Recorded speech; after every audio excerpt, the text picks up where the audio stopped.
വാഹനാപകടങ്ങൾ പെരുകുമ്പോൾ ഓടിത്തള്ളിയ വണ്ടികളുമായി കൊട്ടാരക്കര ഗണേശൻ.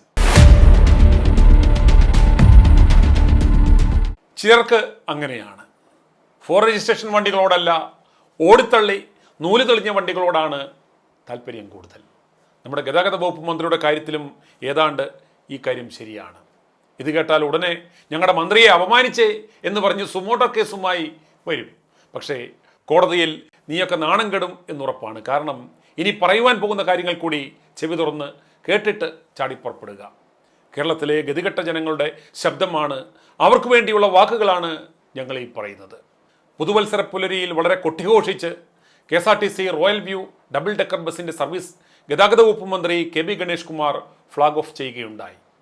ഇത് കണ്ടപ്പോൾ നമുക്കെല്ലാവർക്കും വളരെ സന്തോഷവും തോന്നി. വളരെ ഇന്നോവേറ്റീവായി ഒരു മന്ത്രിയെങ്കിലും നമുക്കുണ്ടല്ലോ എന്ന് കരുതി. വെറും 35 ലക്ഷം രൂപ മുടക്കി KSRTCയുടെ തിരുവനന്തപുരം പാപ്പനംകോട് ഡിപ്പോയിൽ KSRTC ജീവനക്കാർ തന്നെയാണ് അത് പണിതത് എന്ന് കേട്ടപ്പോഴും വളരെ സന്തോഷവും അഭിമാനവും തോന്നി. എന്നാൽ ഇപ്പോൾ പുറത്തു വരുന്ന വിവരങ്ങൾ കേട്ടിട്ട് നിങ്ങൾ അഭിപ്രായം പറയുക. ഒന്ന്, 13 വർഷമായി ഓടിക്കൊണ്ടിരുന്ന കണ്ടം ചെയ്യാറായ ഒരു ബസ്സാണ് പുതുക്കി പണിതത്. അതായത് പരമാവധി 1 വർഷം കൂടിയേ ഈ വണ്ടിക്ക് ഫിറ്റ്നസ് ഉണ്ടാവും, പിന്നീട് നിരത്തിലിറക്കുവാൻ സാധിക്കില്ല. 2, ഡബിൾ ഡെക്കർ ബസ് മലയോര സർവീസിന് അനുയോജ്യമല്ലെന്ന റിപ്പോർട്ട്. വലിയ വളവും തിരിവുമുള്ള മൂന്നാർ റൂട്ടിൽ ഈ പഴഞ്ചൻ ഡബിൾ ഡെക്കറിൽ യാത്ര ചെയ്യുന്നത് വളരെ അപകടകരമാണെന്നാണ് മോട്ടോർ വാഹന വകുപ്പ് തന്നെ അഭിപ്രായപ്പെടുന്നത്. 3, ഈ ഡബിൾ ഡെക്കർ ബസ്സിന് ഇൻഷുറൻസും പൊല്യൂഷൻ സർട്ടിഫിക്കറ്റും ഇല്ലെന്ന് പരിവാഹൻ രേഖകൾ പ്രകാരം വ്യക്തമാകുന്നു. ദിവസേന ശരാശരി 6000 മുതൽ 9000 രൂപ വരെ വരുമാനം കിട്ടിക്കൊണ്ടിരുന്ന ബസ് പുതുക്കി പണിയുവാനായി കഴിഞ്ഞ 7 മാസമായി ഒതുക്കിയിട്ടിരിക്കുന്നത് വഴി ഉണ്ടായ നഷ്ടം 15 ലക്ഷത്തിൽ പരം രൂപ. മൂന്നാറിലെ വളവും കയറ്റവുമുള്ള റോഡിൽ സർവീസ് നടത്തുവാൻ ഡബിൾ ഡെക്കർ ബസിൻ്റെ രൂപകൽപ്പന അനുയോജ്യമല്ല.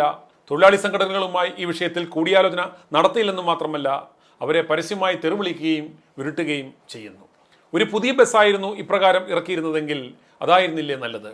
കണ്ടം ചെയ്യാറായ ഒരു വണ്ടിയിൽ ഇത്രയും ലക്ഷങ്ങൾ മുടക്കി എന്തിനീ പാഴ്പണി ചെയ്തു എന്നാണ് ഇപ്പോൾ ഉയരുന്ന ചോദ്യം. പക്ഷേ ഇതിനൊന്നും മറുപടി പറയാതെ ഗണേശൻ ഇപ്പോഴും നാട്ടുകാരുടെ മുന്നിൽ അഭിനയിച്ചു കൊണ്ടിരിക്കുകയാണ്. ഗണേശനോട് ചോദിക്കുവാനുള്ളത്, ഈ ചടാക്കു വണ്ടിയിൽ താനോ തൻ്റെ കുടുംബമോ കയറി മൂന്നാറിലേക്ക് യാത്ര പോകുമോ എന്നാണ്. നാണംകെട്ട നമ്പറുകളും തരംതാണ ഷോകളുമായി നടക്കുന്ന കൊട്ടാരക്കര ഗണേശൻ അറിയുവാൻ ചില വസ്തുതകൾ ഞങ്ങൾ പറയുകയാണ്. കേരളത്തിൽ റോഡപകടം പെരുകി രാജ്യത്ത് 3-ാം സ്ഥാനത്തെത്തി. മുൻവർഷത്തേക്കാൾ 31.87% വർധന. ഇങ്ങനെ പോയാൽ താമസിക്കാതെ 1-ാം സ്ഥാനത്ത് നാം എത്തും. മധ്യപ്രദേശ്, രാജസ്ഥാൻ, ഗുജറാത്ത് പോലെയുള്ള വലിയ സംസ്ഥാനങ്ങൾ പോലും അപകട നിരക്കിൽ നമ്മളെക്കാൾ വളരെ പുറകിലാണ്. കഴിഞ്ഞ വർഷം ഏറ്റവും കൂടുതൽ റോഡ് അപകടമുണ്ടായ സംസ്ഥാനങ്ങളുടെ പട്ടികയിലും കേരളം 3-ാമതാണ്. തൊട്ടു മുൻപിലുള്ള 2 വർഷങ്ങളിൽ നമ്മൾ 5-ാമതായിരുന്നു. ദേശീയപാതയിലെ അപകടങ്ങളുടെ പട്ടികയിൽ 6-ാമതായിരുന്ന കേരളം ഇത്തവണ 2-ാമതായി.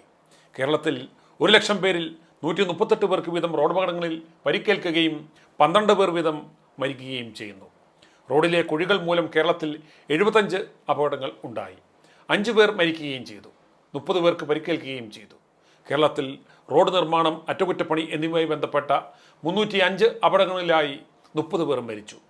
നേരെയുള്ള റോഡുകളിലാണ് കേരളത്തിൽ ഏറ്റവും കൂടുതൽ അപകടങ്ങൾ ഉണ്ടായത്, 26,556. വളവുകളിലുണ്ടായ അപകടങ്ങൾ 5,510. മോട്ടോർ വാഹന വകുപ്പ് നിയമങ്ങൾ കർശനമായി നടപ്പിലാക്കിയിട്ടും നിരത്തിൽ മുക്കിന് AI ക്യാമറകൾ വെച്ചിട്ടും പെറ്റിയടി തുടർന്നിട്ടും ഇവിടെ അപകടങ്ങൾക്ക് യാതൊരു കുറവുമില്ല. എന്തുകൊണ്ട്? കേരളത്തിൽ പ്രതിദിനം 450-ൽ പരം വാഹനാപകടങ്ങൾ ഉണ്ടാകുന്നു എന്നാണ് കണക്ക്. അതിൽ ഏറ്റവും കൂടുതൽ അപകടങ്ങൾ ഉണ്ടാക്കുന്നത് KSRTC ബസ്സാണ്. സംസ്ഥാനത്ത് റിപ്പോർട്ട് ചെയ്യപ്പെട്ടിട്ടുള്ള റോഡ് അപകടങ്ങളിൽ ഏകദേശം 52% ഇരുചക്രവാഹനങ്ങൾ മുഖേനയാണ് സംഭവിക്കുന്നത്. ട്രാഫിക് പോലീസ് റെക്കോർഡുകൾ അനുസരിച്ച് ഡ്രൈവർമാരുടെ അശ്രദ്ധ മൂലമാണ് മിക്കവാറും റോഡ് അപകടങ്ങൾ സംഭവിക്കുന്നത്. കൂടാതെ റോഡ് ഡിസൈനിങ്ങിലുള്ള പോരായ്മ, റോഡുകളുടെ മോശപ്പെട്ട അവസ്ഥ, വഴിയാത്രക്കാരുടെ അശ്രദ്ധ എന്നീ വിവിധ കാരണങ്ങൾ കൊണ്ടും അപകടങ്ങൾ ഇവിടെ സംഭവിക്കുന്നു.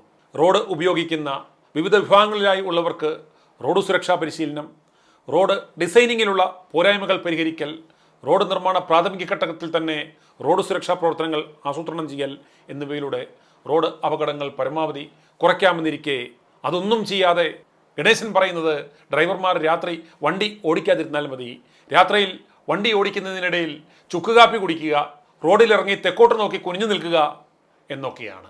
ഗണേശൻ തലവനായിരിക്കുന്ന KSRTCയിലെ ആകെയുള്ള ബസ്സുകളിൽ 25% വണ്ടികളും 12 വർഷം കഴിഞ്ഞ, അതായത് കണ്ടം ചെയ്യാറായ വണ്ടികളാണ്. സംസ്ഥാനത്ത് ഏറ്റവും കൂടുതൽ പൊല്യൂഷൻ ഉണ്ടാക്കുന്നതും അപകടങ്ങൾ ഉണ്ടാക്കുന്നതും ഈ വണ്ടികളാണ്. KSRTC യൂണിറ്റുകളുടെ പ്രവർത്തനം വിശകലനം ചെയ്യുമ്പോൾ 50%-ഓളം യൂണിറ്റുകളുടെ പ്രവർത്തനം വളരെ മോശമാണ്. വർദ്ധിച്ച പ്രവർത്തന ചെലവ്, ഉയർന്ന ഫ്യൂവൽ കൺസംഷൻ, ഉയർന്ന പെൻഷൻ ബാധ്യത, ഉയർന്ന പലിശ തിരിച്ചടവ്, ലാഭകരമല്ലാത്ത റൂട്ടുകളിലൂടെയുള്ള യാത്ര, എല്ലാം കൊണ്ടും നാൾക്കുനാൾ നാട്ടുകാർക്ക് ബാധ്യതയാകുമ്പോഴാണ് ഓടിത്തള്ളിയ വണ്ടികളിൽ ചുട്ടികുത്തി നാട്ടുകാരെ പറ്റിക്കുവാൻ വീണ്ടും ഗണേശൻ ഇറങ്ങിയിരിക്കുന്നത്. KSRTCയിൽ 30%-ലധികം ബസ്സുകൾക്ക് അറ്റകുറ്റപ്പണികൾ ആവശ്യമായിട്ടുള്ളതും 35% ബസ്സുകളും കാലഹരണപ്പെട്ടതുമാണ്. KSRTC ബസ്സുകളുടെ ബ്രേക്ക് ഡൗൺ നിരക്ക് 1,00,000 കിലോമീറ്ററിന് 10 ആണ്. കഴിഞ്ഞ ദിവസം കണ്ണൂരിൽ ഒരു പിഞ്ചു കുഞ്ഞിൻ്റെ ജീവനെടുത്ത സ്കൂൾ ബസ് അപകടത്തിൽ ആക്ഷേപം ഗണേശനിലേക്ക് നീങ്ങുകയാണ്. ഫിറ്റ്നസ് അവസാനിച്ച സ്കൂൾ ബസ്സുകൾക്ക് ഗതാഗത കമ്മീഷണർ ചട്ടവിരുദ്ധമായി കാലാവധി നീട്ടി നൽകി. ഗതാഗത വകുപ്പ് മന്ത്രി KB ഗണേഷ് കുമാറിൻ്റെ നിർദ്ദേശപ്രകാരമായിരുന്നു ഈ നടപടി. സ്കൂൾ മാനേജ്മെൻറ്റിൻ്റെ ആവശ്യപ്രകാരം നീട്ടി നൽകുവാനായിരുന്നു മന്ത്രിയുടെ നിർദ്ദേശം. മന്ത്രി എന്ന് പറഞ്ഞു ഷോയും കാണിച്ച് നടക്കുന്ന തൻ്റെ മാസ് ഡയലോഗ് സിനിമയിൽ മതി. മന്ത്രിക്ക് ഇവിടുത്തെ ഫിറ്റ്നസ് ഇല്ലാത്ത വാഹനങ്ങൾ, പ്രത്യേകിച്ച് സർക്കാർ വാഹനങ്ങളടക്കം KSRTC വാഹനങ്ങളടക്കം നിരത്തിലിറക്കരുത് എന്ന് ഉത്തരവിറക്കുവാനുള്ള ഉറപ്പുണ്ടോ? തുടർച്ചയായി അപകടമുണ്ടാക്കുന്ന റോഡുകളുടെ രൂപകൽപ്പന അടിയന്തരമായി പരിഹരിക്കുവാൻ നടപടിയെടുക്കുവാൻ സാധിക്കുമോ? പുതിയ ലൈസൻസ് കിട്ടണമെങ്കിൽ അടിസ്ഥാനപരമായ ട്രോമ കെയർ പരിശീലനം കൂടിയേ തീരൂ എന്ന നിയമം താങ്കൾക്ക് കൊണ്ടുവരുവാൻ സാധിക്കുമോ? നമ്മുടെ ഒരു ജനപ്രതിനിധിയെ കാലിൽ പിടിച്ചു വലിച്ചു കൊണ്ടുപോകുന്നത് കണ്ടില്ലേ? ഇതൊന്നും ചെയ്യാതെ കണ്ട അപ്പോത്തൊലിയന്മാരുടെ ചന്ത കഴുകി കൊടുക്കുവാൻ ഇനിയെങ്കിലും നടക്കാതിരിക്കുക. ഞാൻ എന്നാ ചെയ്താലും പത്തനാപുരത്തെ മണ്ടന്മാർ എന്നെ കാത്തുകൊള്ളും എന്ന ആ സ്ഥിരം പല്ലവി ഇനിയെങ്കിലും മാറ്റണം. i2i News, an eye for truth. i2i News subscribe ചെയ്തിട്ടില്ലാത്തവർ ഇപ്പോൾ തന്നെ സബ്സ്ക്രൈബ് ചെയ്യുക. നോട്ടിഫിക്കേഷൻ ലഭിക്കുവാൻ ബെൽ ബട്ടണും അമർത്തുക.